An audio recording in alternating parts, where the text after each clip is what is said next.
આપણા સૌના ઉપાસદેવ પરમ પુરુષ પરમાત્મા ભગવાન સ્વામિનારાયણ, પૂજ્ય વક્તા મહોદય શ્રી, સભામાં બેઠેલા આપ સૌ ભક્તજનોને અમારા હેતપૂર્વક જય સ્વામિનારાયણ. ભગવાન સ્વામિનારાયણ આ પૃથ્વી ઉપર પ્રગટ થયા અને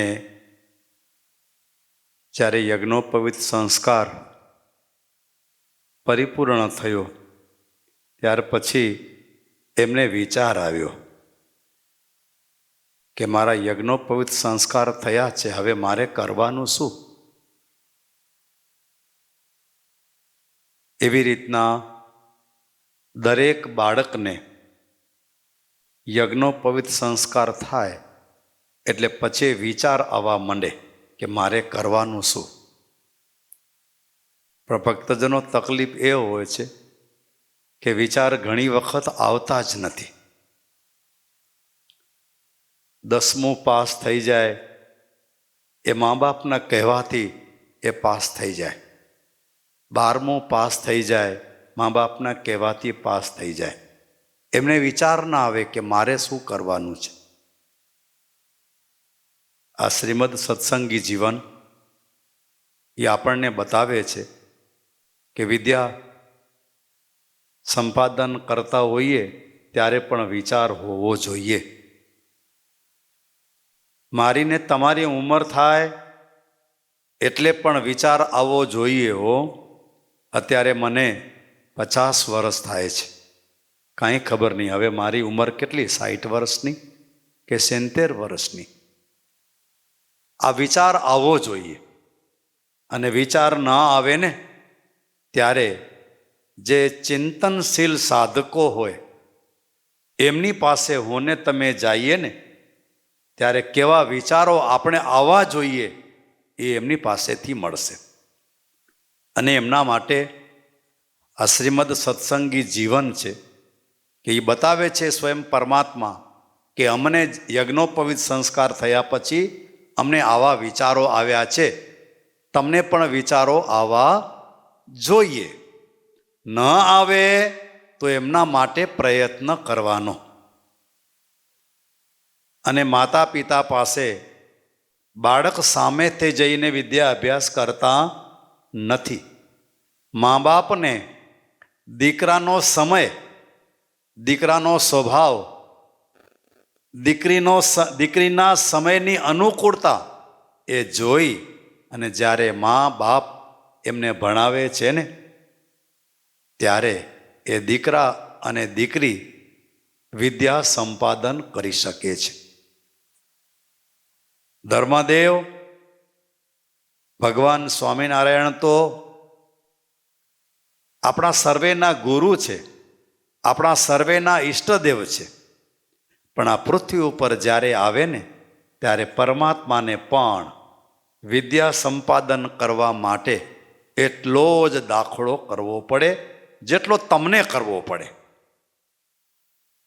એટલો ફરક હોય કે એક વિદ્યાર્થીને શિક્ષક માત્ર એક વખત કહે અને એમને યાદ રહી જાય.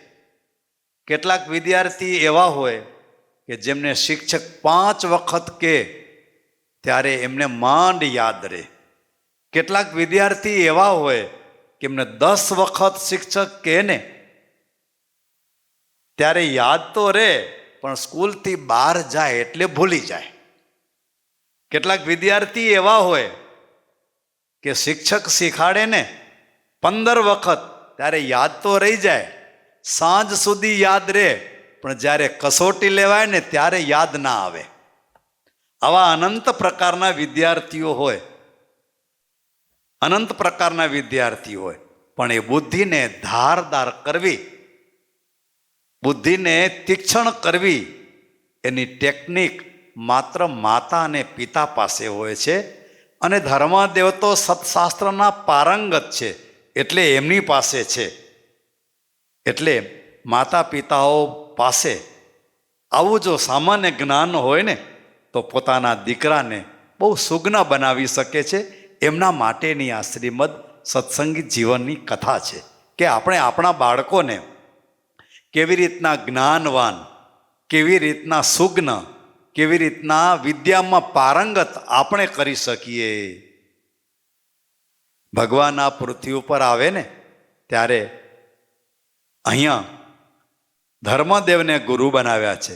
જ્યારે ભગવદપાદ જગદગુરુ શંકરાચાર્યજી મહારાજે પોતાના માતાને ગુરુ નથી બનાવ્યા. વિદ્યાભ્યાસ કરવા માટે પોતાના જનેતાનો ત્યાગ કર્યો, પણ કેટલા સુજ્ઞ. એક વખત ગુરુ એમને કહે અને હસ્તામલ હોય. કેટલું આશ્ચર્ય કહેવાય, ન કહેવાય? તમારામાં તો કોઈ એવા હોશિયાર નહીં હોય કે એક વખત તમે સાંભળો ને યાદ રહી જાય, પણ કેટલાક બાળકો આજે પણ એવા હોય છે. ત્યારે ભક્તજનો, જ્યારે આ સત્સંગી જીવનની કથા સાંભળીએ ને ત્યારે એટલો પ્રયત્ન કરીએ કે મારે વિચાર દ્રષ્ટિ હોવી જોઈએ, અને એ પણ વિચાર દ્રષ્ટિ કેવી? પોઝિટિવ રાખવાની. કેવી રાખવાની? પોઝિટિવ. એટલે એના માટે એક ઉદાહરણ આજે દઈ અને પછી આજના પ્રસંગને અહીંયા પૂર્ણ વિરામ કરશું. આ દરવાજાની આગળ એક ભાઈ આવી અને કચરો નાખી ગયા, અને આ ઘરમાં રહેતા બહેન એ કચરો નાખનારને જોઈ ગયા. એટલે બહેન કેટલા સુજ્ઞ, એ ઘરના ભાઈ કેવા સજ્જન એ પણ દેખી ગયા. તરત ત્યાં જઈ સાવરણી સાથે, હુપડું પણ સાથે, હુપડું એટલે કચરાને લેવાનું સાધન, એ પણ સાથે લઈ અને તરત જ એમને કચરો લઈ લીધો અને આટલું કીધું કે અહીંયા જ મારા ઘરમાં જ ખૂણામાં બીન પડ્યું છે, ત્યાં રાખ્યો હોત ને તો મને આટલું હેરાન થવું પડ્યું હોત નહીં. પણ હશે ભગવાન એને સદબુદ્ધિ આપે, બીજું શું કરીએ આપણે, કયો? અને જનાર વ્યક્તિ એટલે કચરો નાખનાર વ્યક્તિ સાંભળી ગઈ. આ પોઝિટિવ દ્રષ્ટિ રાખનાર વ્યક્તિ અને એ જગ્યાએ કચરો નાખનાર વ્યક્તિને એક વ્યક્તિ જોઈ જાય અને ત્યાંથી તરત જ ગાળોની રમઝટ વરસાવે તો બંને જગ્યાએ દ્વેષ, કંકાસ, વૈર, ક્રોધ આ વધતો જાય, અને ક્યાં સુધી વધે એની સીમા નહીં ભાઈઓ, એની સીમા નહીં. અને જેમ પહેલા અમે કહ્યું કે આવી પોઝિટિવ દ્રષ્ટિ રાખીએ તો ધીરે ધીરે એવો પણ સમય આવે કે એ વ્યક્તિ એમ કહેવા આવે કે ગોવિંદભાઈ, અમે નાખ્યો તો કચરો, પણ હવે મનમાંથી કાઢી નાખજો ભાઈ. શું કે? અને ત્યારે આપણે જો હસી શકીએ, સ્માઇલ કરી શકીએ, બહુ સરસ કહેવાય. મને તો તે દિવસે વિચાર આવ્યો હતો કે હું તને કહી દઉં, મારા વાલા, અહીંયા કચરો ના નાખજે નહીં, આપણે અહીંયા જ બીન પડ્યું છે. પણ મને એમ કે ધીરે ધીરે અનુકૂળતા હશે ત્યારે કહીશ. પણ કેવી ભગવાનની દયા કહેવાય કે આજે તું આવીને મને એમ કહે છે. આને કહેવાય છે પોઝિટિવ વૃત્તિ, સમજણ, પોઝિટિવ નેચર, હકારાત્મક દ્રષ્ટિ. આ મારાને તમારામાં આવી જાય એનો અર્થ એ નહીં કે અહીંયા થપાટ મારે તો ભલે અહીંયા મારી લે, આનો અર્થ નહીં. શક્તિ આપણી એટલી હોવી જોઈએ કે મને એક થપાટ મારે ને એટલે હું એની પણ અમારા માટે નહીં, આ તમારા માટે. આજે એ પણ કાયદો નથી, કાયદાને અનુરૂપ બરાબર રહી આપણે કરી શકતા હોવા જોઈએ. સામર્થ્ય સંપન્ન હોવા છતાં ધીરજ રાખવી એ જ પોઝિટિવ દ્રષ્ટિ કહેવાય. સામર્થ્ય, શક્તિ, બળ અને બુદ્ધિ આટલું હોય અને આપણે ધીરજ રાખીએ, આને કહેવાય પોઝિટિવ નેચર. અને આવું જ્યારે આપણે પાસે મા બાપ પાસે મળ્યું હોય, આપણા સંબંધીઓ પાસે મળ્યું હોય, તો જીવનનો જ્યારે અંતિમ શ્વાસ હોય ને ત્યારે એટલો જરૂર વિચાર આવશે કે હું સુખી જિંદગી જીવ્યો છું.